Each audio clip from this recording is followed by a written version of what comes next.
The restroom is there. The Senate will come to order. First item of business is a land acknowledgement. ASG acknowledges with respect the land we are on today is the traditional and ancestral homelands of the Kumeyaay Nation. We recognize the indigenous peoples as original stewards of this land and all the relatives within it. As these words of acknowledgement are spoken and heard, the ties nations have to their traditional homelands are renewed and reaffirmed. The next item on the agenda is roll call. The clerk of the Senate will now take the roll.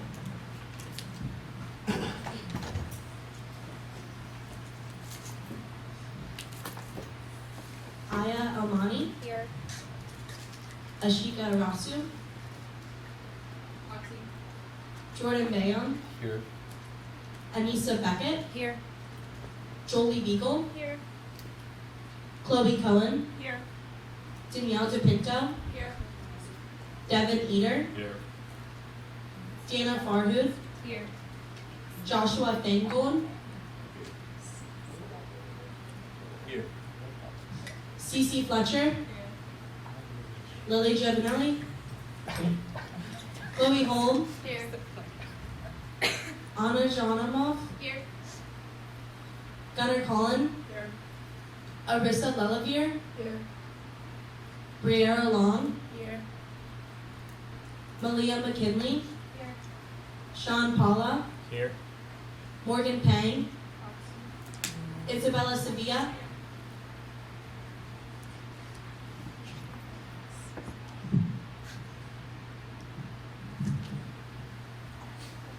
Thank you to the clerk. Our next item on the agenda is the approval of the agenda for October the 6th, 2022.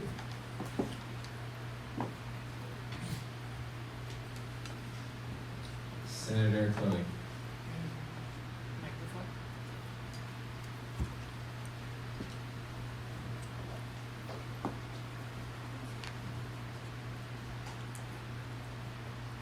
I move to approve the agenda. There's a motion on the floor having been seconded to approve today's agenda. Is there any discussion? If there is no further discussion, we will now move to a vote. All those in favor, please raise your placard. All those opposed? And any abstentions? Motion passes. The agenda is approved. Next item of business is the approval of the minutes for September 29th, 2022. Senator Aya.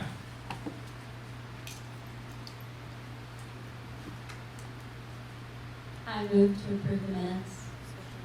Second. There's a motion on the floor and been seconded to approve to the September 29th minutes. Is there any further discussion?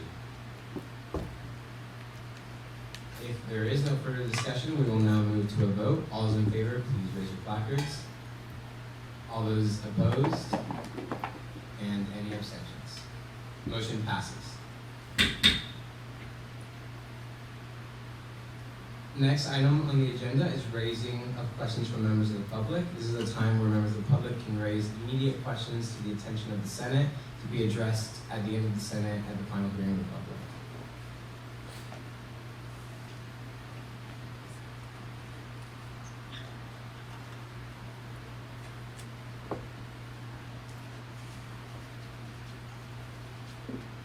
If there are no raising of questions from members of the public, we will move on to our next agenda item. Our next item on the agenda is reports from the Speaker of the Senate. Well, happy third week, everyone. I'm very happy that we are meeting today, and I'm happy that the weather's a little bit cooler, so it's not as stifling in here. Yesterday, I attended an event with Dr. Antonio Flores, the President and CEO of HACU, which is the Hispanic Association on campus, for a conversation about Hispanic education. This was an invitation sent out by the office of President Harris. It was a very good conversation, and we got to learn a lot about how to involve a lot of conversations of Hispanic Heritage Month, as well as seeking to make this a Hispanic serving institution as well. I attended SACBA, or the Student Affairs Committee of the Board of Trustees, last Friday, and went very well. President Melissa did a very good job presenting. We got a lot of positive feedback, and hopefully the Board of Trustees can listen to some of the issues that we are presenting. This week I've been trying to work with exec and the chief of staff especially to ensure that we can secure information regarding pricing before we invite Andre Malley to the Senate. So just keep your heads ready for that. And then we have, just in full transparency, we have 2 new vacancies in the Senate, along with the 7 still left over from the fall election. So I will be working with the president, the Senate lead team, and the judicial branch to continue to fill those remaining seats. Updates to come. Any questions at all, please always reach out to me. I love talking to you guys, so you can email me at ASG Speaker or Fernandez Perez, either one works. Thank you. Next item on the agenda is reports from the Senate lead team.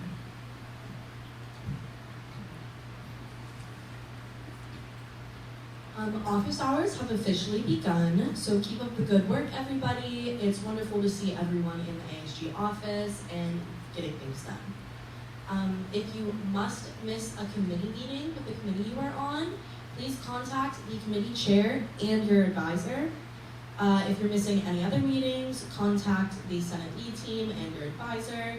You can just see them on the email.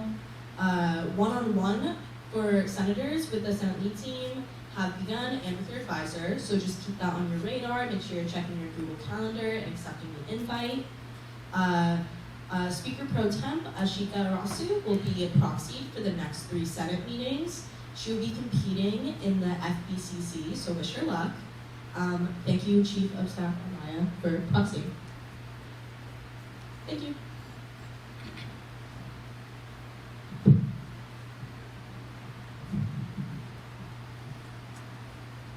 Our next item on the agenda is reports from committee chairs and coordinators.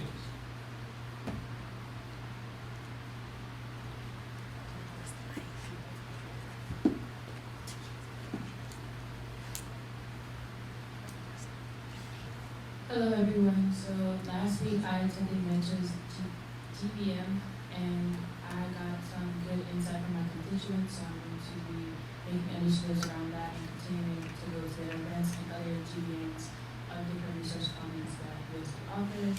We had our first academic committee meeting with a working doc per minute, so we have continuous notes to reflect back on during our next meeting. We meet on Mondays at 8 a.m. in the ASG office. All of our office hours for all of the committee members have been finalized and will be posted on the ASG calendar. We are drafting initiatives towards affordability surrounding non-textbook school supplies. And by the way, for students who take any art classes, there is a $250 grant for art supplies. Please email me if you're interested in getting more information on that. The academic committee is also making get to know me flyers, which we will hopefully post on the ASG Instagram. So basically, what their position is, what they do, how to contact them in their office hours, will be posted on these flyers. We're also thinking about doing an initiative for dead hours, because usually during dead hours after we have a lot of speakers and different people come, but we have commitments such as Senate or different classes, we usually miss a lot of them, so possibly having a catalog or a way to access the things that you missed during dead hours. And we are still looking for a member for the marketing committee, so I will continue to talk to my team about that. But if you have any questions or concerns, please feel free to reach out to my email on the screen. Thank you.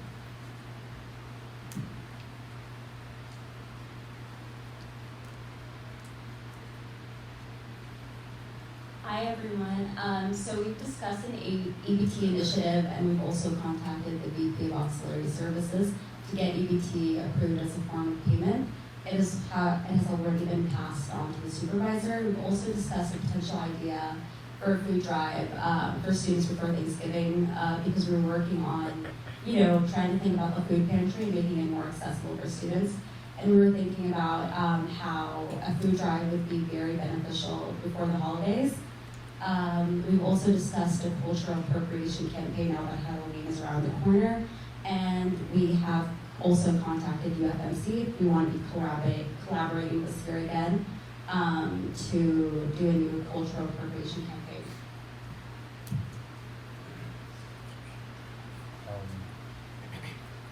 Can you guys keep the microphone on? So don't switch it off as soon as you finish, but just for future reference. So for student organizations, we had our first committee meeting Monday this week, and we began to set up meetings with the new clubs that are looking to be approved. We also appointed Danielle to a marketing committee representative, and later during this meeting, we're going to be presenting a list of clubs that are re-registering, and I will have a motion to vote to approve all of those. Hi guys, I hope everyone's doing well. I lost my voice, so I apologize for sounding really hoarse. The Student Life Committee has finally finalized the meeting times, and we have our first meeting tonight. And Governor has been appointed to the marketing committee. And then more on just my end, I am looking to have one of the hours, my office hours, in the commuter commons. And I've been meeting with a lot of commuters and the CAs and having productive conversations. And then just working to advertise hours, and then possibly creating forms with like QR codes in like common spaces, just to have connect well with constituents. Hi everyone. So this week I met with Reagan Dorsey, who's the president of the Pulpit. So we discussed ways for ASG to support them, which were mainly in terms of marketing and like student involvement at the games. Later today, I'm meeting with Joanne Elise, I believe. And so she's the advisor to the Student Athlete Advisory Committee. So this Sunday, I'm going to start meeting with athletic leadership on Zoom. And then next month, I'm actually going to be attending the Student Athlete Advisory Committee meetings, which are monthly. And then the first Bullpit game is tomorrow at 7 p.m. So the Bullpit has decided to do like certain games that are Bullpit games versus trying to get everybody at all the games. So if you guys could, come out and support that, it'd be awesome.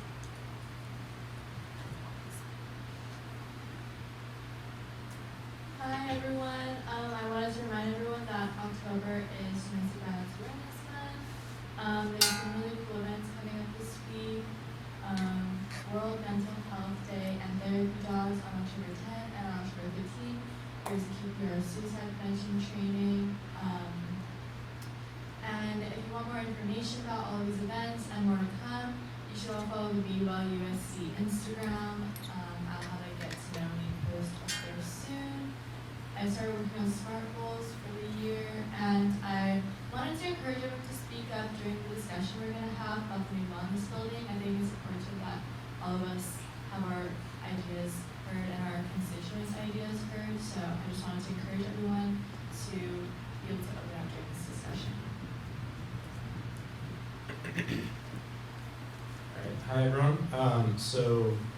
This week has been pretty productive. I met with my counterpart in the Office of Sustainability, the Sustainability Coordinator, Savannah Leto, and I submitted and received approval for, I think, what's the first Senate initiative of the year. We're going to be doing on this Saturday from 12 to 6. There's an opening event. I talked about it last Senate at the Chicano Park Museum. And we're offering free lift codes for all students who want to attend. And the code is right up there, Chicano 8, all caps.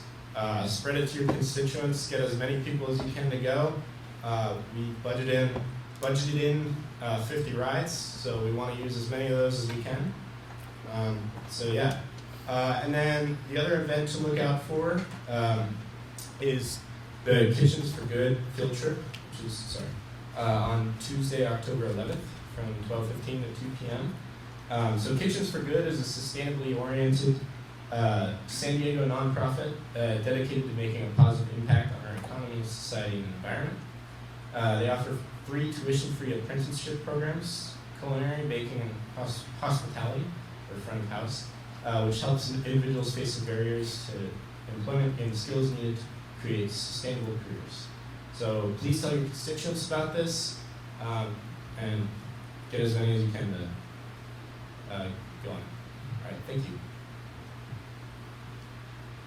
thank you all for your reports. They were all very exciting and thrilling and very important to hear. So I love to see all the work being done. The next item on the agenda is reports from the ASU Executive Board.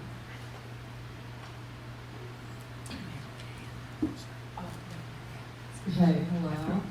Melissa, Connor, and Kobe cannot attend today, so I'll be giving everyone's updates. So please bear with me.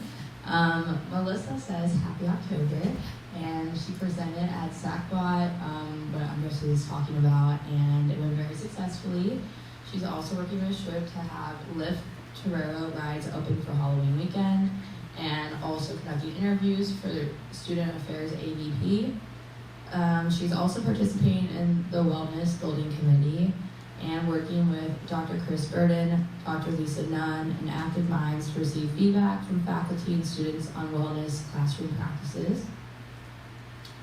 For Connor, can't make it because he's currently at ASG Senate, but he attended his first Academic Affairs Committee meeting last Friday, and he met the deans from all the departments and approved emeritus review status for several professors, and we'll be giving weekly updates about ongoing efforts to reduce parking tickets, prices, and they're hoping to reduce the price of initial tickets for minor violations. And almost Friday, so keep it up, everyone. For me, judicial branch, we had parking reappeals on Tuesday, went very well.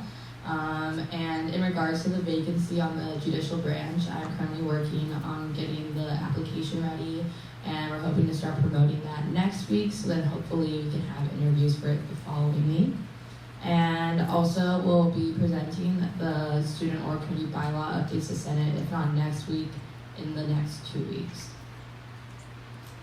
And then for Kobe, attended the athletic board of trustees meeting last Friday, and also can't be here right now because currently participating in the Latinx Heritage Month event with ACHA and MECHA. So if you have time, make sure to check that out. And also, Loud Luxury is headlining the Big Blue Bash this year. Openers are to be announced, and make sure to check out their music. He has a link for you on there. And most likely we'll need volunteers for setup and cleanup, so I'm sure he'll be sending out an email to all you about that. And also currently finishing up the hiring for vacant positions on TPB. Thank you. Hi everyone. So my updates are that another ASGBC meeting on Tuesday. We still have a vacancy for representative of a religious organization. So if you know anyone who's a member of a religious org that you think would be interested, like if you can reach out to them, have them reach out to me, that would be much appreciated. I attended the Board of Trustees Finance Committee meeting last Friday. I'm currently working on updating the ASG Budget Committee bylaws to Luana to bring them up to date on current practices. And I'm just preparing for the Q1 finance event, which is coming up on Friday. And then once that happens, the finance committee will be meeting and looking over what money was spent in the budget and just approving that. Thank you. Hi all. So first announcement is we had our first marketing committee meeting yesterday, which is really exciting. I'm really excited to work with everyone. Just some on-campus promotions that are happening during the works. Again, you've heard it from me and Melissa, but the Loveland Divista Farmers Market is every Thursday, 2 to 7 p.m. I'm going to be going tonight, so if anyone would like to join, let me know. Bibliu and New York Times subscriptions, we're still continuing to work on that. One thing I've noted is our Instagram, we try and post a lot about these different initiatives and different programs happening. So something that I could ask of all of you is to repost. First of all, make sure you're following our Instagram, USD_ASG, and then also reposting any of those things so that your constituents can see them and just sort of get the word out. Again, we're always brainstorming more ways to promote public involvement in Senate, so we're doing that. Toreros Against Homelessness in collaboration with Lauren from Aux Services. So there's a program, and I don't want to take too much time to explain it because for time purposes, but if you want to talk to me about it, it's basically in collaboration with the food pantry and the Torero Closet. And then also, as Sean mentioned earlier, the grand opening of the Chicano Park Museum and Cultural Center is this Saturday from 12 to 2 p.m. We are working on that with USD Sustainability. And then one last thing, I will be sending out later in the week or next week a Google form for any formal marketing requests. Please, if you get anything from anyone or you want some marketing, please fill that form out. It'll be easier for me, just so that those requests don't get lost in the inbox or forgotten about if they're brought up in Senate. Thank you.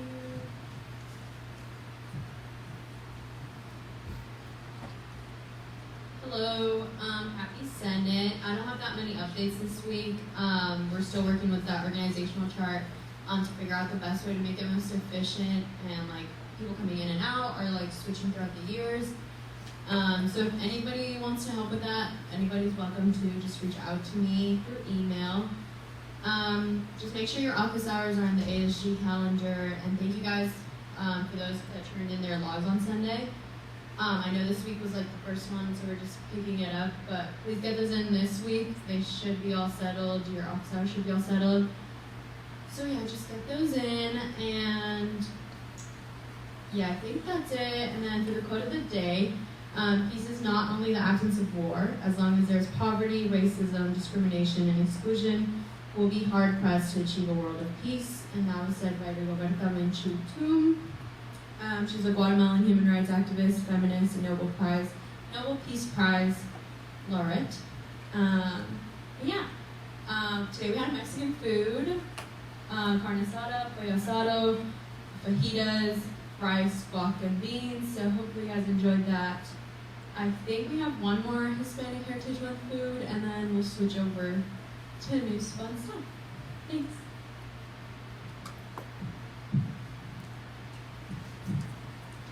Thank you to the Executive Board for those great updates. The next item on the agenda is new business, and the new business, our first item on the agenda, is a presentation of the new wellness building plans by Jen Lee and Timothy Navarra.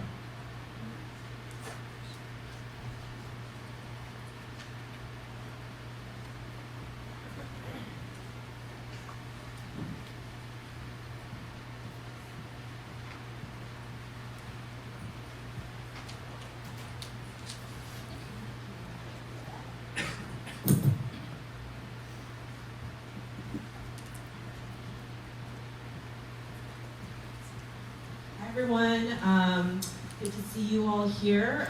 Wanted to start off with some introductions. Tim, would you like to start? Sure. Good afternoon, everyone. My name is Tim Navarro. Pronouns are he, him, his. I'm the Associate Dean of Student Affairs, Research, and Assessment. And I hope many of you all know me, but if we haven't met yet, my name is Jen Lee Aller, she, her pronouns, Director of Student Activities and Involvement. So in my role as I was working with ASG, a lot of the conversations came up around the wellness building. I'm so glad. It's a really important topic, and it's something that should continue discussion. I completely support that. I did want to make sure, though, that we brought you up to speed with what happened last year, so that you all have a glimpse of what went on, what feedback was attained, and like how decisions are being made to conceptualize the building. Okay, so and we're happy to answer any questions about that after our presentation. So we wanted to start off with the stakeholder committee, and so we started convening in January, and I'm a part of the committee as well as students in ASG. And as you can see from the list, there's people representing different areas, and the main types of people that are in this building obviously are around wellness, or around, there's a component to the building that will be athletics focused, as well as making sure the student engagement and all of those different things are considered. Also, while Melissa, like you heard in the slides, Melissa and Ashley Jabro will be the ASG representatives this year on the committee. Last year, there were members of the committee that have since graduated, and those members from ASG were Justice Soto and Sarah Babar. So there has been and there will continue to be students, undergraduate students and graduate students involved in the committee, and very much encouraged to provide feedback during these meetings. And in these meetings, let's go to the next slide, Tim. The first part of the meeting when we started to convene, and also I should add that these meetings are comprised of the committee members, but there's also representatives that work for the consultant. They're like the contractors for the building. So the people that are building it and conceptualizing it and the architects, they are also part of the meeting as well, but I didn't think that you all wanted to see their names. But there are people who are representing those different companies that we're working with. Something that's, I thought that was really helpful is we're working with a company that's a nationally known architecture firm, but they also have partnered up with a local firm as well to make sure we're keeping apprised of all the San Diego related laws and building permits and things like that. So I really have appreciated that they were thoughtful about that. So at the beginning of the committee meetings when we started in January, one of the first things that the group did was to brainstorm the guiding principles of how we as a committee would work and think about how the building would be created. And so there was actually a lot of discussion, a lot of back and forth, a lot of brainstorming from all the members in terms of what we wanted from the building. And so what ended up happening where it was a makeup of these 3 guiding principles. So the first was setting a new standard for an experiential, inclusive, and holistic wellness facility, as well as NCAA Division I athletic space. One of the bigger topics that were brought up is that wellness looks different, and people define wellness in very different ways. And so we want to make sure that we're trying to, of course, I don't know if everything can go into one building ever, but we want to make sure that we're making conscious decisions and understanding that everyone's wellness is very, very different. And so we want to honor that as much as possible. The second principle is that it's a student-focused hub, which connects to other spaces on campus and integrates well-being into the USD experience, and also demonstrates environmental stewardship. So that's really important as we're thinking about the campus in terms of how it impacts, how it's made and how it impacts the environment and the climate and the culture that we're in. Finally, it's a facility that celebrates multiculturalism and reaches out to underrepresented groups where all students belong and are recognized. A lot of times we've heard, or students have shared, that students don't always all feel comfortable or welcome in wellness spaces. And so we wanted to make sure that everything was thought through as much as possible in terms of how are we making sure any person that's a USD student feels like they can use that space for whatever reason, and they feel like they can go in there at any time they need. So those were the 3 that were conceptualized, and it's something at every meeting, whenever we start, we go back to the principles and we start the meeting to make sure we're all centered with that, with these principles in mind. Great. And then, so I was not a member of the full wellness committee, but I was brought into the conversation in February because we wanted to start getting some information from students on what they would envision in this wellness center. So the way we conceptualized the student feedback was really in 2 phases. The first phase, which we started on right away, so the committee started in January. February, we started holding focus groups with students to get some initial feedback. But then we knew that there was going to be an external group, it's called Populous, that was responsible for collecting some additional information, but they weren't going to be ready to do so until later in the semester. And we wanted to get ahead of them as much as possible and start collecting info. So we decided to say, let's break up the student feedback into a phase 1 and a phase 2. So phase 1 was focus groups that were designed and administrated by us as USD staff. And those results were shared with the wellness committee once completed. And then Populous came in later in the semester, and they had a survey that went out to all students, as well as some tabling that they did at large campus events such as the Strawberry Festival, and then outside the SLP dining facility at key hours. And then they gave a presentation to the Wellness Committee with their findings from that. So I'm just going to kind of go through a little bit more in detail what this looked like. So purpose of these focus groups was collect ideas to inform the design from a diverse range of students. But focus groups are really helpful because I think we went for an hour and a half each time. Only asked 6 or 7 questions, but really gave every participant the opportunity to go in depth with their responses. So everyone had a chance to really respond and give their feedback. We recorded all of these sessions and transcribed them for our analysis side.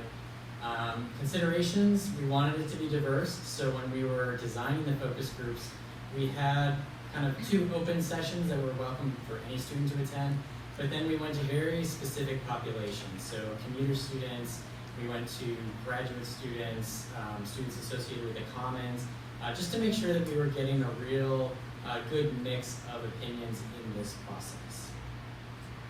So this slide just gives you kind of an overview of who was participating. I think it's always helpful just to see the breakdown so you get an idea of like gender, race, ethnicity, what level they were, whether they're living on campus or off campus. These are things that we wanted to look at to make sure that we were getting a representative sample of participants in the survey that matches with the overall student population here at USD. So we did 8 of these, what I call small or more targeted focus groups. And then Jen had a session here at ASG in the spring. I believe that was in March. Where we kind of did a larger focus group with this particular audience here. The way we approached the questions, we didn't want to get right into it, like what do you want to have in this center? Like what are the programmatic elements? We wanted to take a step back and really come at it from a very broad angle. So starting out with, how do you define holistic wellness? Throwing out that sort of question and just letting the students kind of respond and talk to make sure we're hearing people and not just getting too far ahead of ourselves with the work. What are some positive or healthy things that you or your peers do to support your own well-being? Again, kind of this like very broad question to help us make sure that we're not missing anything big when we get too far into things. But then we went into more detailed questions like, what are the programs or services you use? What would you want to see? How do you imagine USD integrating different aspects of wellness into one single building? And like, what are some ideas on making this accessible and inclusive for all? So what's going to help make this space a welcoming environment? We got into a lot of conversations about physical aspects of the building. What does the entryway look like? What do the colors look like? What sort of things do we do with the walls? Like those types of discussions were really helpful in these focus groups. So some results. These were 4 of the, what I'll call, major themes or higher level things that came out of those focus groups. The first being, as Jen mentioned, like wellness is not defined the same way for everyone. So it's not, physical wellness is not all we want to be in the center. You know, things that we talked about include, space for hobbies, arts and crafts, music, napping rooms. Like there's a lot of different dimensions to wellness that can be incorporated, and that was really prominent in each of the conversations that we had. Should serve as a community or a gathering space. That was another thing that got talked about across a lot of the groups. You just want some space where you can convene as students without necessarily meeting that programmatic requirement. Third is that we have a lot of our wellness resources spread across campus in different locations. So there was a desire to bring some of that together in closer proximity. 1, it reduces stigmas around utilizing some of those services, and 2, it's just for convenience sake, makes it more easily accessible, it's less hard to find, and things of that nature. And then 4th was the physical design. We talked a lot about specific elements that could help make this building more welcoming, accessible for all of our different students. I'm not going to read through this whole list, but just wanted to share some of the more specific programmatic elements that came up in those conversations. So both categorized as like the physical, more exercise-oriented spaces, and then non-physical, maybe other dimensions of wellness-associated spaces. So you can kind of see here that there was really a wide range of ideas that were brought up in these conversations. And then this is showing you a lot of the ideas that came out of that last question. So how do we make this a welcoming space for students? So again, lots of really good ideas that were then fed to the Wellness Center Committee to have some discussions there. So phase 2, this is where the consultant or external partner came in, Populous. They came in and they had a survey already designed that they wanted to submit to all of the students here at USD, including graduate students. And we, Jen and I, and some others, kind of reviewed that survey and tweaked it a little bit because some of the questions weren't really appropriate for the institution. So we did some changes there. But this was a survey that they really were the generators of. And they sent this out April, May. And I know that was a busy time for students, but it went to everybody on campus. So they had an opportunity to weigh in and provide some feedback on what was happening. And I put in all the questions that were on that survey. You all should have received that in this room, but just kind of refresher to see what types of questions we were asking on that survey. More detailed than what happened in the focus groups, but you're getting more short responses, so you didn't have the opportunity to go into quite the level of depth that we did with the focus group part of the research. But they also went into things like hours of usage, what are days of the weeks that you would like to use this facility, and then also some feedback on the current facilities that we have here. You know, how welcoming are these spaces? What's the cleanliness like? What's the welcome? You can kind of go through this and see all the different questions that were asked.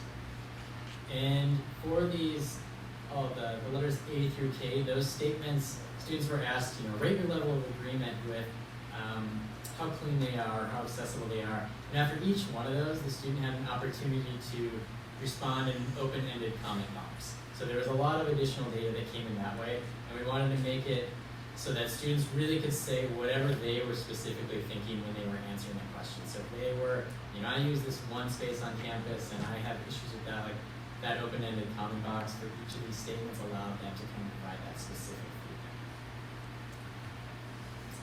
Again, I won't read through all these questions because there was a lot of them, but this is what the consultant, they took all that information and then they came back to the Wellness Center Committee and did a presentation showing how they're using all of this information collected from those on-campus events as well as the survey into the work that they're all doing. And I don't know if anybody here participated in any of those on-campus events, but it was a really interactive experience where they had a couple different members of their team there set up at a table, and they had some like interactive activities with sticky notes that you could do just to kind of have that like brainstorm idea generation sort of work happening. I would say that, I've been fortunate to be able to attend almost all the committee meetings that we've had thus far. And I would say that the forefront of the conversation and a lot of the decisions have been based and have been prioritized based on the feedback that has been provided from the surveys and the focus groups. And I've really appreciated that because I do think student voice is pivotal in creating a space like this, but I can attest to the fact that it has been a very prominent part of how things are being discussed and how also the students in the committee, their feedback is being incorporated into the conversations that are made into the building. So that's where we're at. Also, I think there's hopefully going to be more opportunities in the future to be able to see what the building is looking like thus far. Unfortunately, we weren't able to coordinate that today. But I believe we're arranging something with, at least to start with exec, to have that review. And so we're welcome to answer any questions that you have about the presentation and the content we provided. As you all saw in your agenda, there's going to be a portion later on where you all are going to be able to talk about like brainstorming and ideas. So this is not necessarily the time to bring up those ideas. This is the time to ask us any clarifying questions you have about the survey, the focus groups, or anything that we've gone over in our presentation this far. Okay, so with that, we welcome any questions.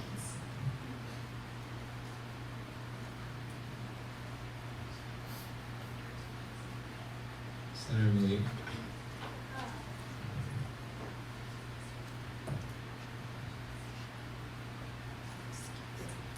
I was just curious, Do you guys know when this is gonna be built? That is a very great question.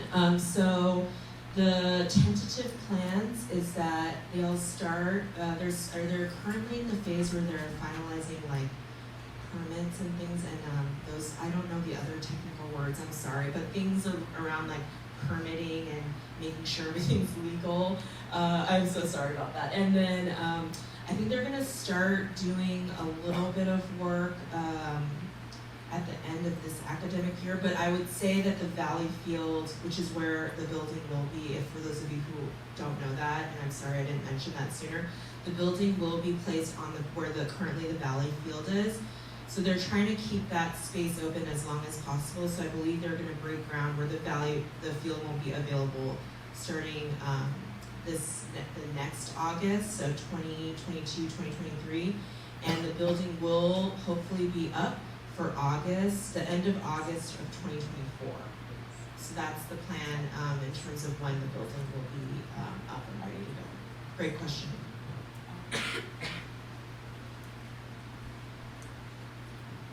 Senator Josh. Hi. As a Straight someone, to the mic. hi, thank you. As someone who's a part of a sports club on campus that uses the Manchester field pretty often and knows that there are time constraints for other clubs to use that space, I'm just really concerned that there won't be enough space or time for sports clubs to be able to participate in training. I'm just curious as to what you think. That's a really great comment. That has been discussed, brought up, and I would say ASG exec actually recently mentioned that to President Harris and all the vice presidents in their meeting. I'm sure they would agree. They have brought that up as a major concern with the impact of the Valley Field. And so they have said that they are working on that. I don't know what the response is, but it is something that they're very much aware of. And I'll just add, 2 of the focus groups that we did were focused on students who are involved in sport clubs or campus rec, and that's a lot of the feedback that we heard that we passed on from those specific groups. Senator Briere.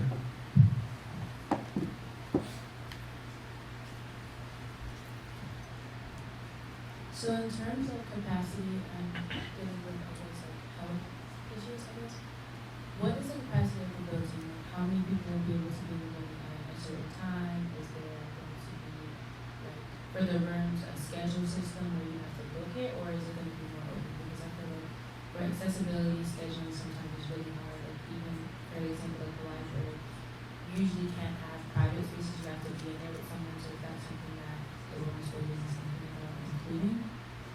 Yeah, no, that's a great question. So the way the building is set up currently, there's certain spaces that will be accessible like as a first come, first served basis.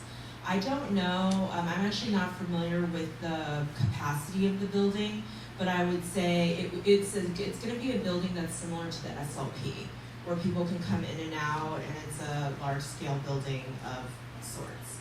So I would say that would be kind of how to think about the building. There will be spaces that will be reservable. So something that I actually recommended to the committee is that sometimes with these new buildings, you'll create it with like one purpose in mind, but sometimes that purpose it doesn't work. Like it didn't work out. And so they've created a lot of spaces to make sure they're adaptable and they can change based on like something that students want to do or that students want to have. And so there's a lot of large spaces, and there's a lot of indoor-outdoor spaces as well that's going to be available for those types of things like events and whatnot. But there will also be like quiet spaces to meet up with people. So there'll be like a lot of different options of how to utilize the building, and some will be first come, first serve, some will be reservable.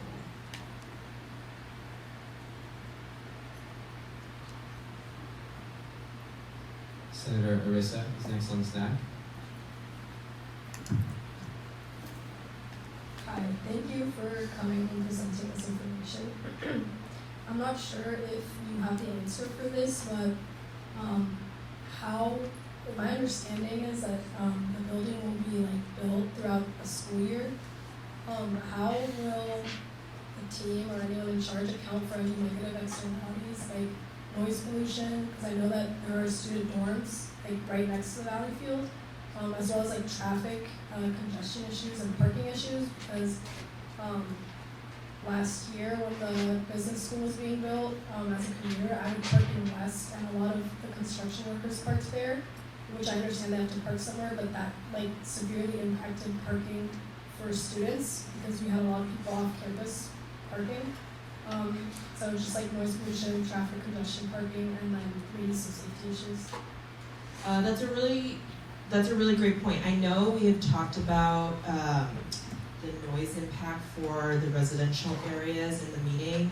I would say that would be, you all don't remember this, but a while ago, years ago, where the Paseo de Kalaches was, it used to be a road going through the campus. And so while they were renovating that, it impacted Camino Founders. And so these are things that will be intentionally thought of and communicated with the residents, and they will make sure to work with that. It might not be idyllic, but it will be something that they'll work with the residents on.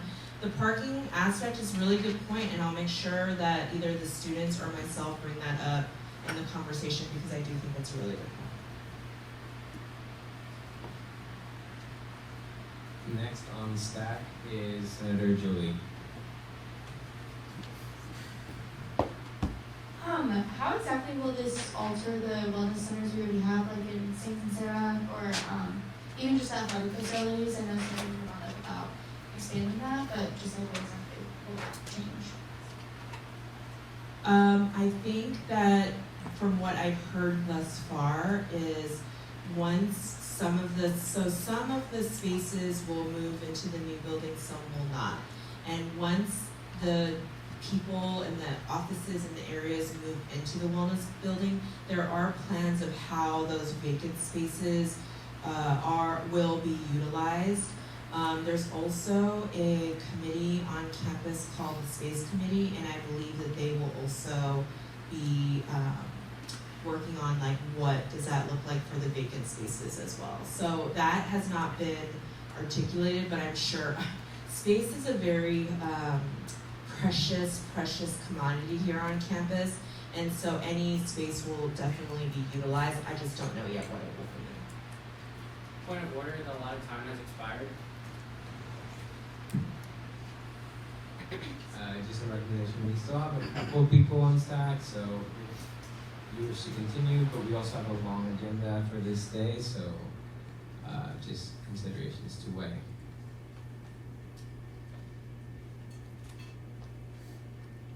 Senator Chloe.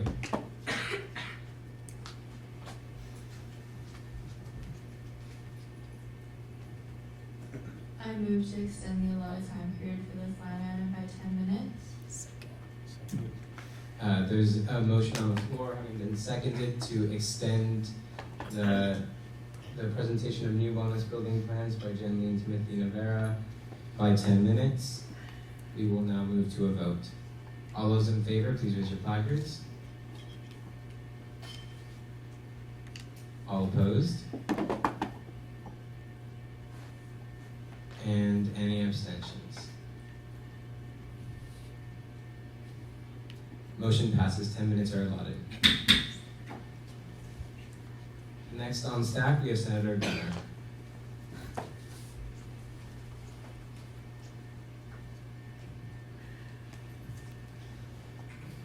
Sorry. All right. I have a few questions. During this process, did y'all think about improving the spaces we already have for wellness? Because I feel like that could have been done. And how will the outdoor, if any outdoor space will look like? If you can elaborate on that, because I know down there in the valley, that's like the one outdoor space people have, and that is a big concern I've heard from people. So, just a little elaborate on that. Sure. So if I forget the second question, I'm sorry. I'll make sure to go back to that. The first question was around thoughts about what's currently in existence. I would say the purpose of this committee was to focus on this new space. I will say that's how it was convened and that was the purpose of it. I do think that in a lot of the conversations that are being had, I do think that it's informing back to wellness in terms of like what they need to keep in mind for the spaces that are in existence and will continue to be in existence. So the assistant vice president for wellness is on this committee, so I am confident that he's bringing that information back to his team to make sure that those, but the contents of this committee is the primary focus is around how conceptualizing this new building. The second question, and I think I recall, is the outdoor spaces, right? So the outdoor spaces, from what I remember, is there will be a new beach volleyball court, there will be a pool, and there will be a basketball court, outdoor basketball court that will be available outdoors. There will also be, you know how there's those stairs next to the garage that people walk up? That will go away, and there will be a staircase in the building where you can go up to the main part of campus, as well as elevators. So there will be both of those options where you can walk through. It's actually really beautiful, so I mean, like a lot of buildings on this campus. So you'll be able to walk up, and also go up. For accessibility, there will be that as well. I hope that answers your question. Senator Devin, you were next on staff. I had a few questions, but first off, in terms of parking, you probably don't know off the top of your head, but it might be great to find out how many spots would be taken up by the construction, and then also with the parking lot that was recently reopened, kind of just analyze if there's like any spots between the two that are like, because we'll have more parking now that the school business like temporary units are gone, but that lot might need to be like rezoned to allow like students who are living in the valley to park there if they're not able to park in the lot down below. So I guess it's not really a question, but if we could try and find out what those numbers would look like, that would be great. And then second question is if the building has any like sustainability initiatives to make it more efficient on power usage and energy consumption, etc. Yeah, I definitely think that that's something that they're prioritizing. I don't know the details of that, but I'm happy to ask the people that are working on the project to provide that information back to you all. So either that will be via exec, or I'll make sure to provide that for you all. That's a really good question.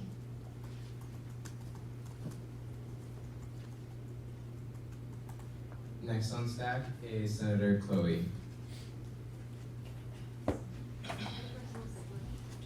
Thinking well. Do you not wish to speak? Okay. Next on stack is the proxy for Morgan Fang, Senator Morgan Fang.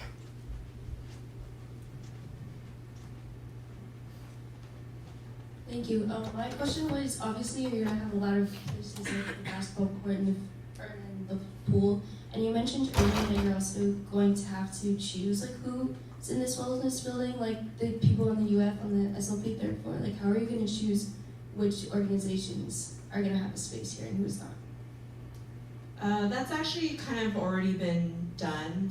I don't know exactly what is in the building yet. I haven't been informed of that fully, but the staff and the team decided on like whose office is. So for instance, a lot of the building will be a new gym for students. And so a lot of the staff that currently like support the gym, like the type of gym staff, will be housed and located in this space. So a lot of it has to do with those types of things, but other wellness staff has been decided. I don't know the details of that, but I'll make sure to have them communicate all to you.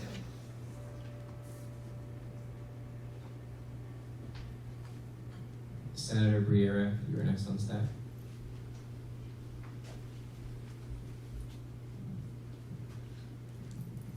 Also, I was wondering, well, this is kind of already been touched on, but as far as like counseling and therapy sessions, things like that, will that be a designated area? Because I know a lot of schools do have, virtual therapy sessions, and will it be, besides like the timely care, is there any other initiatives surrounding that are a little bit more interactive, or will there be opportunities for like different classes, like yoga classes, because you mentioned the gym? Do you know anything about that amenities? Yep, that all of those things will be added into the building. I will.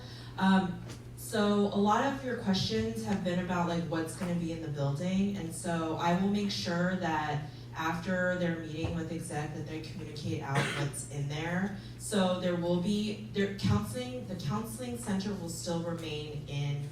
I believe it's in Saints, and it will continue to remain there. But there will be satellite offices for counselors to be in this new building as well. I can guarantee that. There is a space, I believe, designated for yoga or activities like yoga and things of that nature. So that will be available as well. But in terms of like what's in the building, I'm happy to still answer them if you'd like and time allows, but I'm sure that there will be another portion where they'll talk about that. But a lot of what this has been about is like what feedback has been provided by students and how we took that into consideration when creating the building. Senator Arisa, you're next on staff. Once again, I don't know if you guys can answer this question, but I believe like Bosley is like open, that gym is like open to the public or people who wanna like buy a membership. Would this building have be like similar where like people in the community or people who aren't students, undergraduate students, be able to use the facility, and then like stemming off of that, I guess that relates to funding, because it is my understanding that like our students are gonna have to pay a fee to pay for this building, and if it's gonna be open to the public, I just wanna know like, are we technically paying so that members of the public can use this facility? If that makes sense. And just like Great concerns question. with that raise of price. From what I am aware, this facility will be for USD like students. I know recently President Harris did ask exec about whether or not they wanted that like students would feel comfortable having faculty and staff utilize the services. They said that for free, and so I believe that they said it would be okay. I would say that that's still up for debate. So if you all as a group feel like you do or don't want faculty and staff to utilize these services, you can absolutely share that and communicate that. But they are being really intentional about making sure that this is a space for USD students.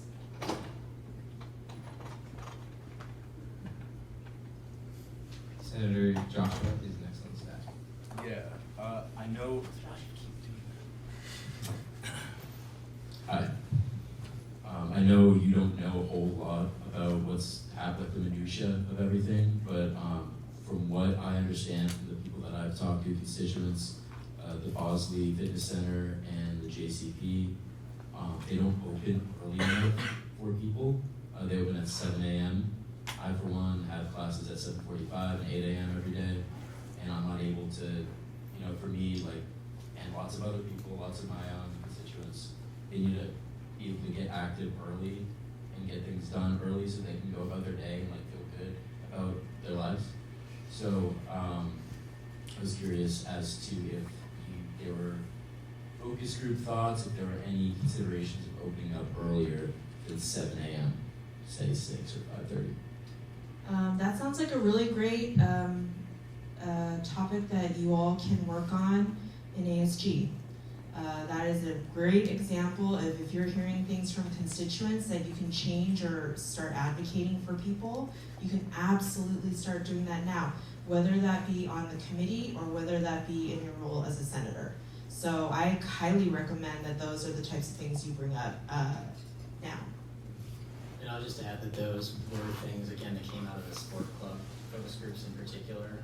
We had some military affiliated students as well. So those were more detailed notes that got shared with the wellness committee. But there were topics related to opening early enough. Okay. you can still, if this is something that's pressing this year, you can absolutely follow up and work on that as something to change. Point of order, the allotted time has expired. Just a reminder for everyone, we do have still quite a bit of the agenda to go through, but it is at your discretion to vote to extend time. Are there any motions? Point of order. How many people on stack do we have? Like, how many people with questions? We have none, but it would just be a point of information. Point of information. But My bad. no worries, you're good. Senator Aya? I move to limit the time. So, how do you end this? Like not extending it, or Not extending it. you don't have to. It just fails automatically if you don't need to extend it. But okay. Thank you so much.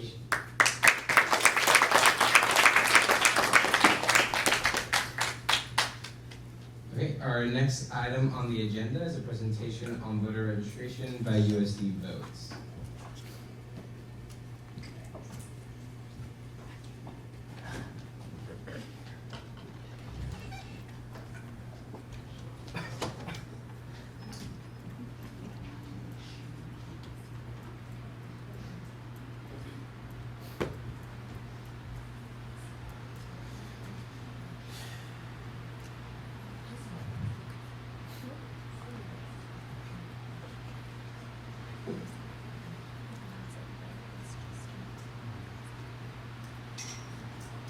Hello everyone, thank you so much for having us. We are USD Votes, and today we're going to be presenting a bit about who we are and what we've done so far this year in preparation for the 2022 midterm elections.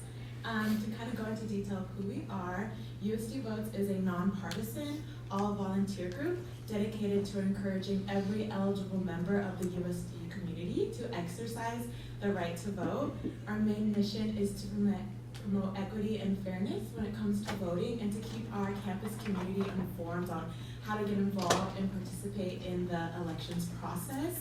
Our main goal is to make sure that every student on campus has a plan when it comes to voting and to be able to execute that plan once midterms roll around. Whether that means they're an in-state student or out-of-state student, our goal is to let them know about how to get their ballot and then how to be able to know what's on there and exercise their right to vote.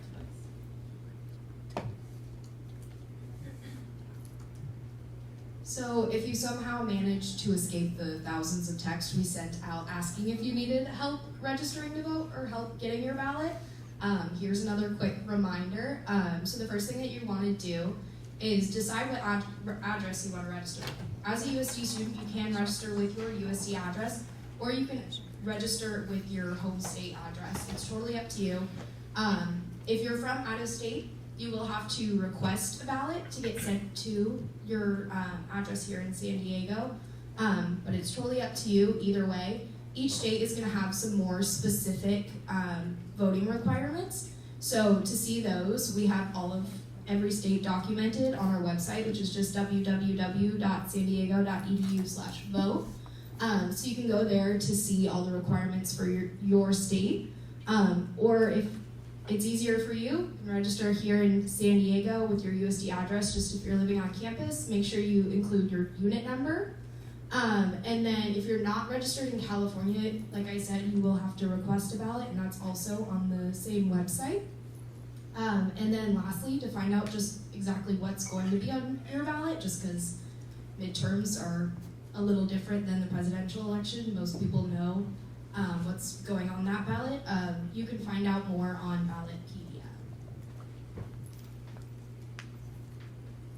Hi, so as members of student government, I would like to assume that most of you have already heard this, are already registered or have a plan to vote, but we also want to make sure that because you guys are our connection to the people, that we kind of use you as a vessel to communicate this stuff to your constituents. So just the nitty gritty, we have the deadline for registration is October 24th, and we have forms available for you if you still need to do that.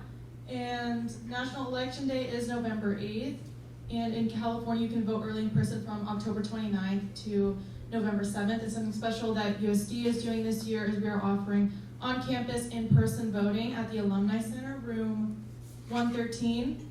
So the week of election day, it will be open from 7:30 a.m. to 5:30 p.m. and on election day, it's open from 6:30 to 9:30. So that is available for everyone. You can also mail it in. You can mail your ballot in, and California is very accommodating when it comes to that. So if you have any other questions, we are also a resource for you about how to vote.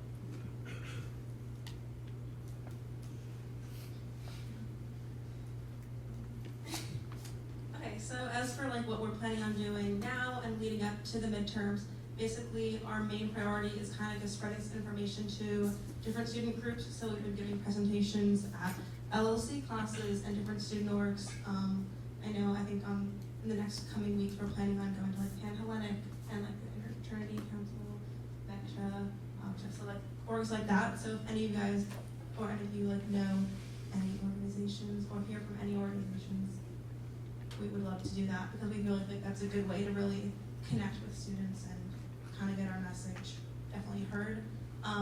In the 2020 election, we were able to have 76% of eligible voters vote, which is really remarkable compared to a lot of other college campuses. So we're just trying to make sure we're doing everything we can to really hit that goal and surpass it if we can.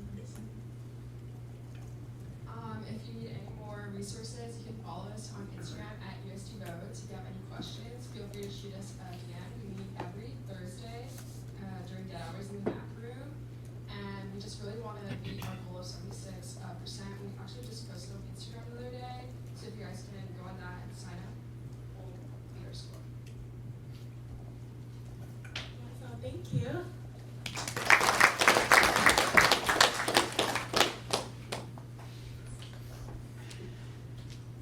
Does anyone have any questions for USD Votes?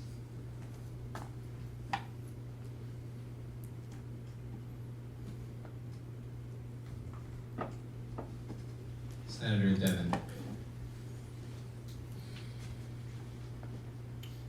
Are there like any avenues for promotion that you guys have found effective other than just directly texting students or?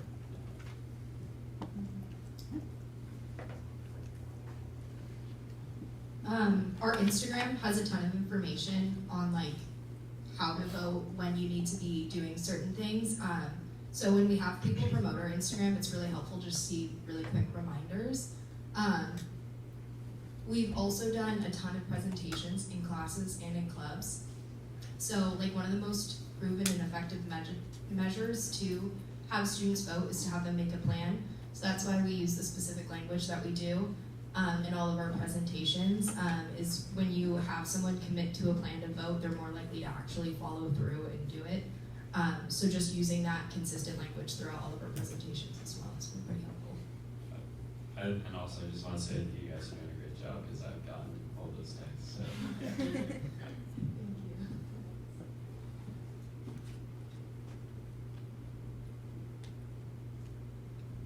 Any other questions?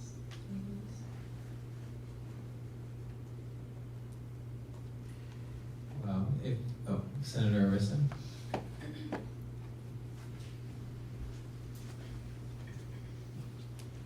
Just wanted to thank you guys for coming in. I also have been receiving your texts. And then also just, I was like checking out Ballotpedia, and I think it's a really good resource, so I'll make sure to like let my constituents know about it, because I do feel like a lot of, for some people, especially in our age group and who don't have that much experience voting, might be dissuaded because they maybe don't know how to like educate themselves on what they're voting on or like what's going on, and I think it's a really good resource. So I feel like if people are able to be easily informed like and educate themselves, they would feel more empowered to like use their right. Awesome, thank you. Yeah, it's good. Okay, thank you all for your questions, and thank you USD Votes for coming in. We really do appreciate you. Let's give another round of applause for them. Our next item on the agenda is approval vote of returning student orgs.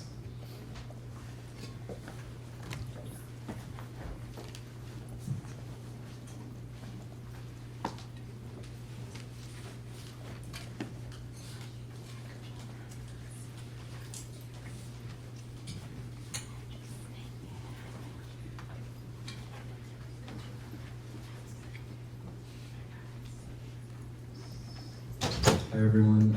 As I mentioned earlier in the meeting, part of our committee is re-registering current clubs on campus for this year. So we just wanted to quickly present to all of you all of the clubs that are re-registering. So these clubs have been on campus in previous years and have all been reviewed by the student board committee. So here are some of the organizations.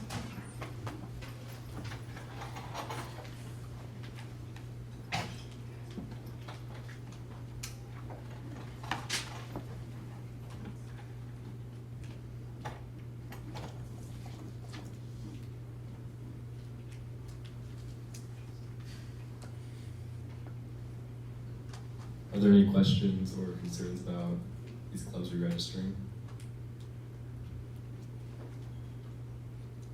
Senator Briera, you were first on stack.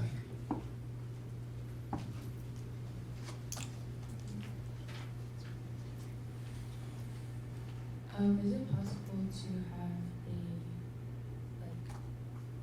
basically a little gist of what each club does to see how long we believe it is to the community, and is it possible to see how many members each club has? We have a spreadsheet in our Google folder. I can share that with you. It has basically a description of each club, as well as the website Torero.org, which I will send to you. Jen.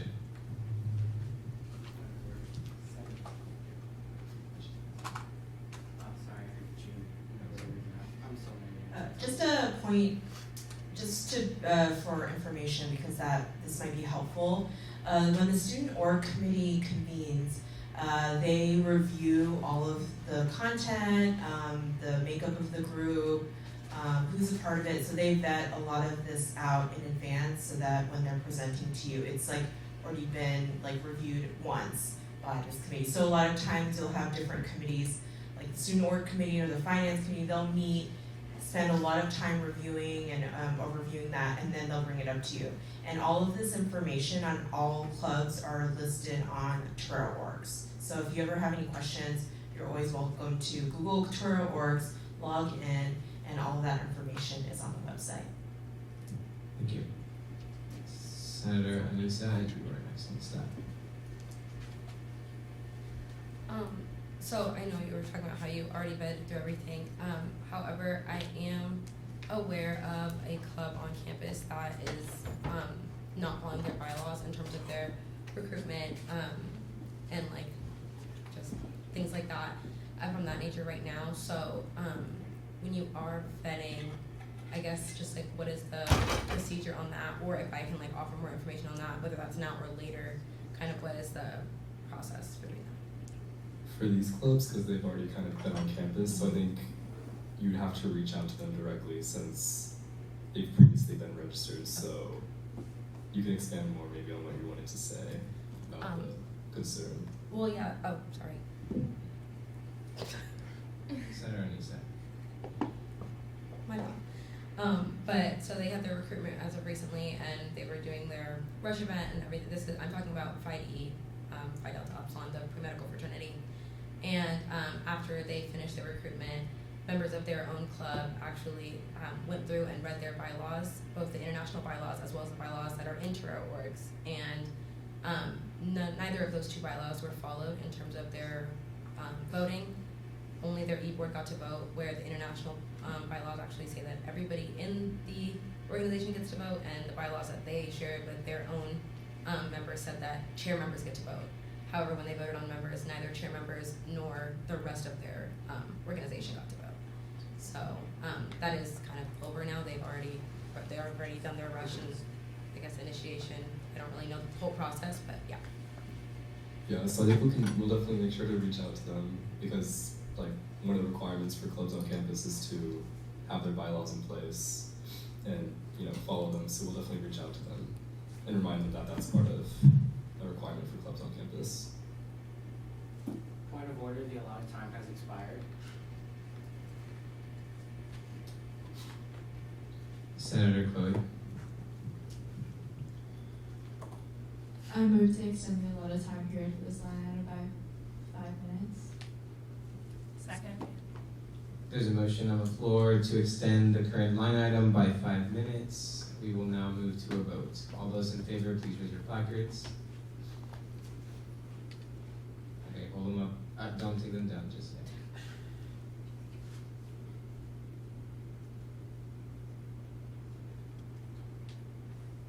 yet. All those opposed?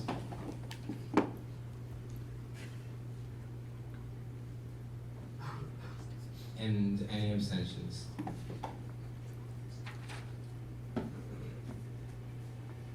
Motion passes. 5 minutes are allotted.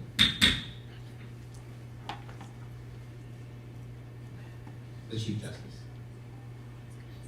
Also, just going to anyone, if you don't think any student organization is following the student org committee bylaws or the student org handbook, definitely make sure to reach out to me, the judicial branch, because we do, have jurisdiction over that. So yeah, make sure you email me. Senator Clovey.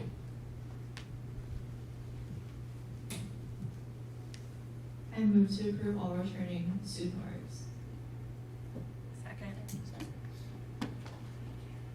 There is a motion on the floor, having been seconded, to approve all student orgs on the list. Is there any discussion? Senator Sean. I guess I just wanted to make sure, like, once we approve these student orgs, and like, if there's a problem with one, Senator brought up, that would be handled by the judicial branch, right? And so I guess we're good going forward approving these, right? Correct. Yeah, the judicial branch is in charge and tasked with making sure that people are following their constitutions and bylaws and the ASG Constitution, the student handbook. But I also do want to say that you as senators, this is a voting privilege that you guys have. So if you do not wish to, vote in favor of a certain organization, you can vote against it. So you don't have to approve all in full. You can, approve all of them except for one. You can deny all of them. So this is your authority and your power to do so. Any further discussion before we continue to a vote?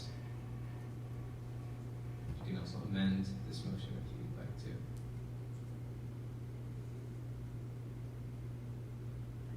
Okay, with no further discussion, we will now move to a vote.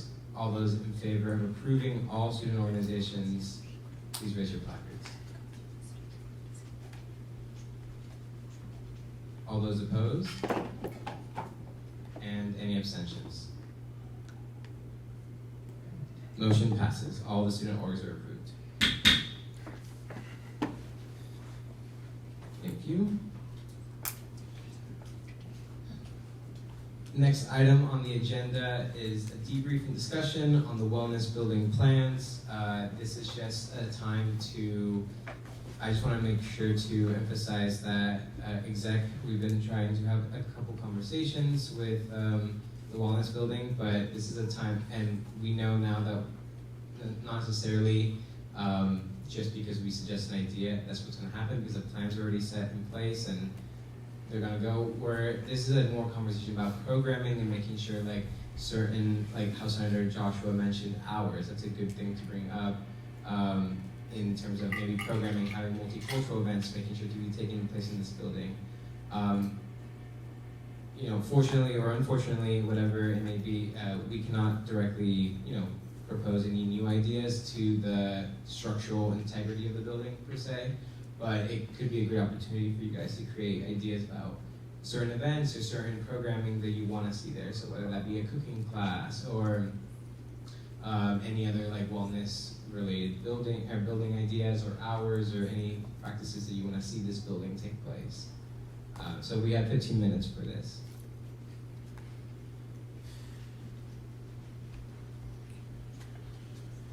Senator Dana.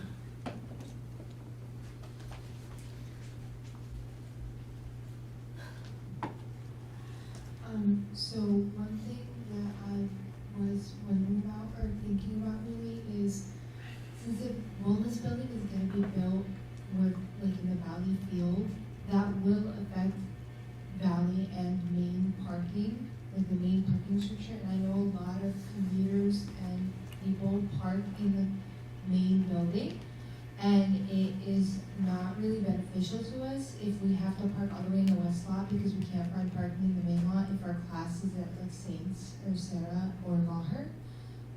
So I know that right now there's the parking lot where the business school was temporarily. Is there a way we could, I mean, maybe we could like convene with like parking services and stuff to try to get a specific commuter lot, like get the where the business school temporarily was, get that made as a commuter lot for the time that the school that the wellness building is being built, just because we have to get to school sometimes like an hour early just to find parking, and the main lot is going to be really congested because probably they're not going to make the construction people park all the way in the west lot. They're going to try to get them to park in the main lot. And a lot of the people that live in Valley are probably going to try to be parking in the main lot, even though I know they're not necessarily supposed to. But I feel like if we could get a way to get the that parking lot made as a commuter lot for when the wellness building is being built. Yeah, that's a great point. That is definitely a resolution sounding idea that that you or other senators could be working on, so we can ensure that. And again, this is a great time for us to be discussing ideas, so thank you, Senator Dana. That was a great point. Actually, a really good point. Senator Josh, you are next on the staff. Hi, just an idea on programming. There was talk of space for yoga, so I was wondering if maybe there could be some yoga classes taught at this building, or Pilates or yoga, whatever people like to do. Thank you. And then I think the clerk is taking down these notes so we can look back at them. But thank you. Senator Briere.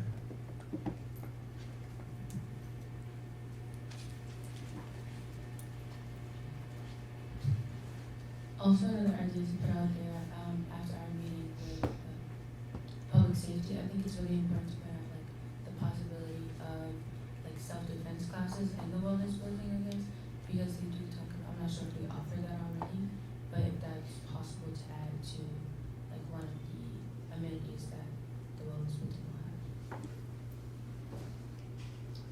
Thank you. That's a really good idea. Senator Clody, you're next on staff.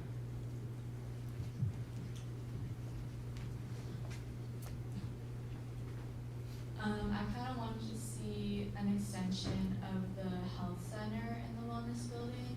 I know a lot of my constituents have said that it's really hard to make an appointment at the wellness center.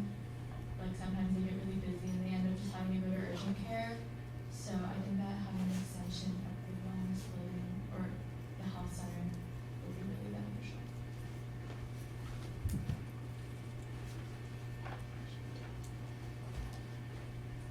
Senator Aya. I read that there's going to be, along with the yoga room, a meditation room / prayer room. I was wondering how inclusive will the prayer room be, because there is a religion where you require to pray 5 times a day, and whether that would be helpful for us students, because I know for me, I have to do all my prayers back at home, and it's not in the correct timing. Per se, and also if that is something that they would take into consideration, would the students get their own prayer rugs from home or something like that? That is a very good point. And that is something that we as student government can be really working on too. So again, like I love this conversation, and this is, the Senate lead team and I, we want to include this time because usually a lot of times we have a presentation and there's no like, okay, what's next? So this is definitely what I'd love to see. So thank you, Senator Aya. Next is the clerk of the Senate.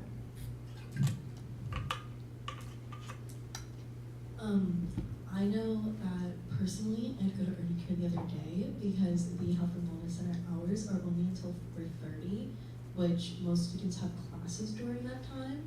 So a possible idea would be not only extending the health and wellness amenities in the new building, but possibly extending hours for students in our constituents.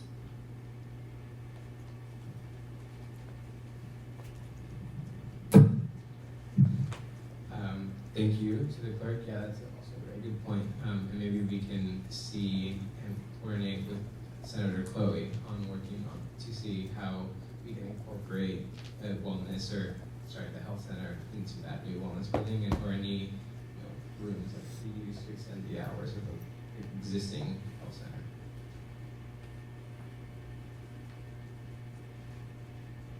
The PR chair.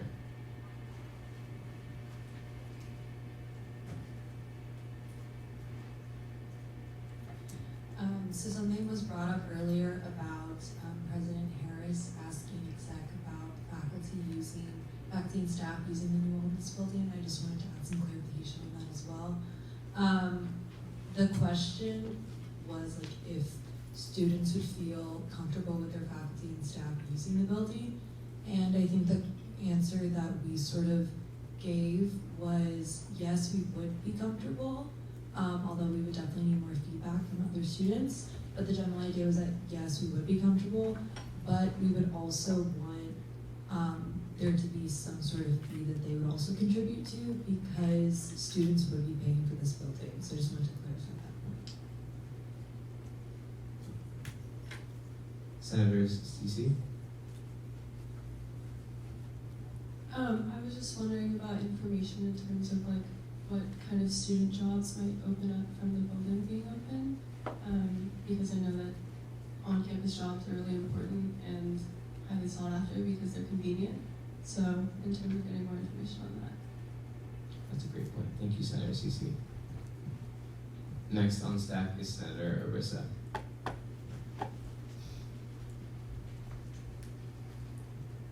I just wanted to offer feedback on what was brought up about faculty and staff using the space.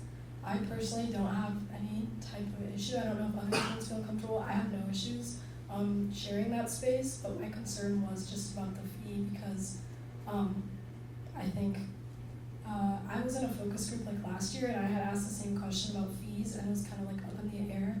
But I think as we're moving forward, it's becoming more leaning towards yes, there's going to be a fee imposed on all students, and that's kind of regardless if you're going to use that space or not. I think most people will, but it's regardless if you're going to use that space, you're going to have to pay this fee, and a lot of us pay our own student loans and already have debt. So yeah, I think I just would want to see if faculty and staff are going to be able to use it free of charge, that they also contribute, because some of us maybe won't be using the space all the time, but we still have to pay. And then also just maybe figuring out a way to make sure that equipment is still available for students, or I don't know how they would figure that out. I don't know how large or the quantity of equipment that's going to be open, or spots in classes, but just to make sure that it's evenly distributed, so that students don't get kind of I don't know if this would occur, but they still have access to everything. Thank you, Senator Arisa. Senator Anissa. And on the same lines of that fee, I don't know. I know it's supposed to be built next year, but ready in 2024. So just kind of throwing out there, I assume that this fee would be imposed probably earlier to help with the building of it. No, I don't think so. It's great, but also just for those students who will have graduated or whatever, not actually getting to reap the benefits of the fee that they're paying, regardless of how much it is. I'm sure it won't be ridiculous, but when like it was said, what was stated earlier, any amount that is added to students who are paying their own tuition is important, regardless of whether or not they're going to use it. Senator Gunn. Oh, you did. Okay. Sorry about that. Senator Aya. Just to add on to what Senator Russo said, for the fee, I just wanted to know whether the fee would be a compulsory fee for every student, regardless of whether they'll be using the Wellness Center or not. And to add on to that about faculty and staff, I think that faculty and staff should also be able to use the wellness center, because I don't think it should be limited to students, because I think they need to care for their wellness as well.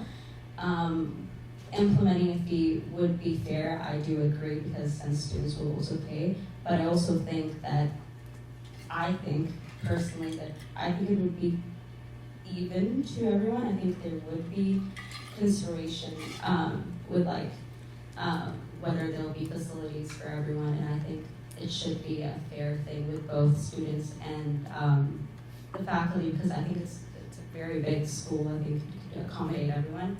But about the fee, I don't think it should be compulsory fee. I don't know what they're gonna do, but if some students prefer not to and prefer to have that money for themselves and not the wellness center, I think that should be taken into consideration. Thank you, Senator Aya. Senator Briera.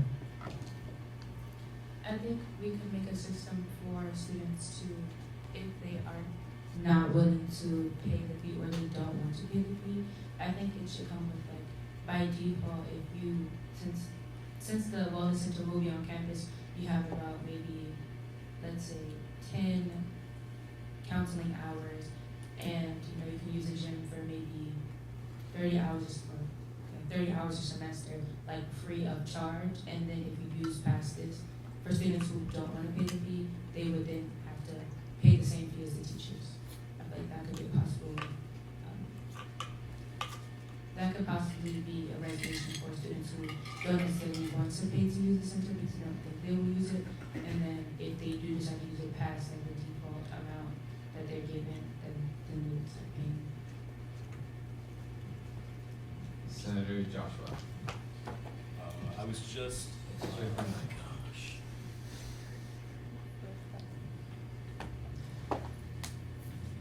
Yeah, so my mom and my sister, oftentimes they'll choose whether or not to be able to, they want to go to a gym, depending on if there's a women's only section in the gym or not. So I was wondering, you know, I don't know, we obviously have space limitations, that's a huge thing, but if there were designated times for women identifying people, female identifying people, where they could have a space to work out, do their thing. Just a thought. Thank you, Senator Joshua.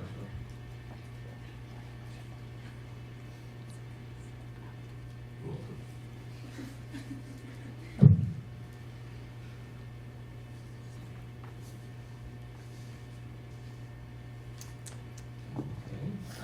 If there are no further comments or discussion, I just wanted to say that this was really good. Senator Rissa. It's for like after you're done. So if we don't have any further discussion about this item, I'm just very encouraged by all your guys' perspective. Like I said at the beginning, this is a great time for you guys to really focus on some of those initiatives. So as Senator Joshua mentioned hours, or Senator Briera mentioned some other great practices to bring along, like and Senator Dana mentioned the parking. This is a great idea that you all could be working in your committees to create a resolution about and supporting this. And Senator Aya, you also mentioned some great points. So this is the part of the conversation that was great to hear from all of you, so thank you. Our next item on the agenda is final business and hearing of the public. At this time, any senator may take from the table any motion previously laid on the table in the meeting the week before or present urgent business. Any member of the public may voice any concerns to the assembly on non-agenda items. The Finance Chair.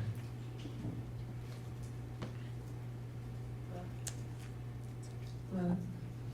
Alright, so I just wanted you guys to know that next week there's going to be a pretty important vote. So what's going to be happening is you guys have the option to increase the student activity fee, which is the fee that all undergraduate students have to pay, essentially what funds everything that ASG funds. So that includes different centers, ASG Exec, TPB. So what's going to be happening is next week I'll make a little presentation about the student activity fee, a little bit more information on what it funds, and then you guys can feel free to ask questions. But basically, we'll be voting on whether or not to increase it. It won't be a large increase, but it will be increased. So I would just strongly encourage you to use this week to talk to as many constituents as you can and ask them about it, because it'll be coming into effect next year and then continue on. So it would directly affect every undergraduate student. Right now, the fee's at about $125. Just a thing to keep in mind next week. Thank you. Thank you to the finance chair. I just want to reemphasize how important it is to do your research about that and really ask constituents. It is a very, very important vote that you will all take into increasing the student activity fee, which is applied to everyone's student tuition. So just to keep that in mind. The clerk was that. This is for the finance chair, so it's currently at 125. Do you have any projection on what it would be? It's currently at 125, but what would the fee possibly, or what's the trajectory of what it would be?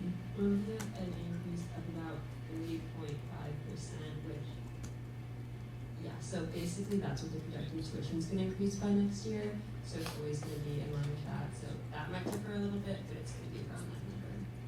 So, and just to clarify, the 125 fee is per semester. So it would be both semesters. Thank you. Senator Chloe, you are next on staff.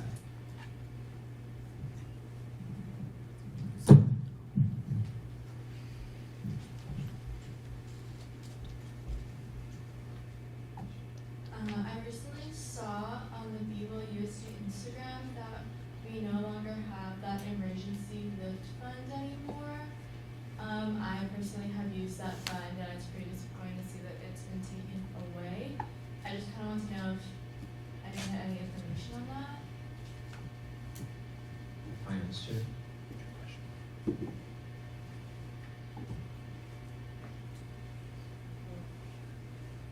Okay, sorry, I don't know these words really well. This is more something that Melissa, I think, would answer. She's not here, so I'll just say what I know. There are discussions about being able to increase funding for that from our budget, and working with that.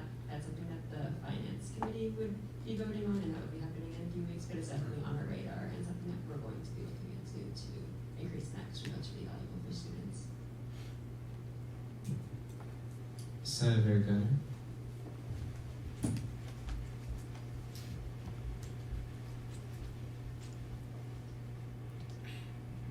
Go back to the fee. Is the 3 point whatever percent like from my tuition currently, like, or is it like overall tuition, or is that like the budget we pay now coming off of? Like, where is that 3.5 coming off of?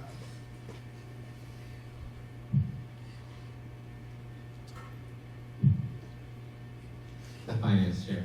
Thank you. So the 3.5 is based off of, so I think the best way to put it is what the school is projecting right now is that they're going to be increasing tuition from what it is this year by 3.5% for next year. So if you look at like what you pay for tuition right now, imagine a 3.5% increase. And what they kind of give us the option of doing is increasing the student activity fee by the same percentage amount as tuition. So you would be increasing the student activity fee, which is $125 per semester, by 3.5%. It comes out to about, I would increase the fee by around to $129.35 roughly per semester, and it's currently at $125. Point of privilege. Take a while. Senator Breed era.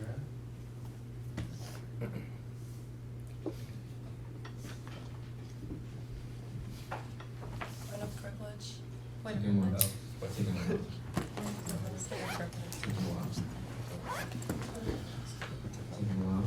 Just to inform you all, like, once we lose quorum, we will have to close the meeting officially. So if you can wait a couple more minutes, that would be great. If you really need to go, then take it well.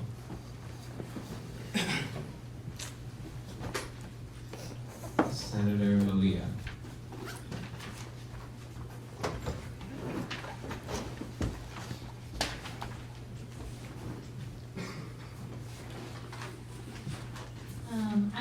to clarify about what I'm trying to gather information from my constituents. So basically next week, we're just voting on whether we should use like part of the 3.5% to increase the student activity fee, or are we voting to like increase the tuition by 3.5%? The finance chair. So we have no say really in tuition increasing. That's going to happen based off of what admin decides. I'm not really sure who precisely decides that. Probably the board of trustees. What we're voting on is whether or not to increase just the student activity fee, and that would be a separate fee. So presuming tuition increases by 3.5%, students will be paying that tuition increase, and what you all will be voting on is if in addition to that, you want to increase the student activity fee. So basically increasing both of those. Tuition decreasing and the student activity fee would be increasing at the same percentage. Thank you. If you have points of personal privilege, you do not need to raise your pocket, just so information. But next on stack is the proxy for Senator Morgan. I guess this is no. Yeah, sorry. I guess this isn't a question you probably have now, but you guys can talk about next week. I guess something to think about it. Are you going to increase like students who are on tuition or not on tuition scholarship? Like, is their money going to increase by 3.5% as well, since tuition as a whole is, or is like it going to stay the same? They're going to have to pay more out of pocket. Yeah, so there's no point of order. The finance chair. Thank you, sorry. So there's no, they don't really look at that, it's just kind of a level thing, because if the school just puts that on, but like, financially it's usually adjusted based off of, what tuition is. The student activity is just a fee that's paid, doesn't matter what your financial is.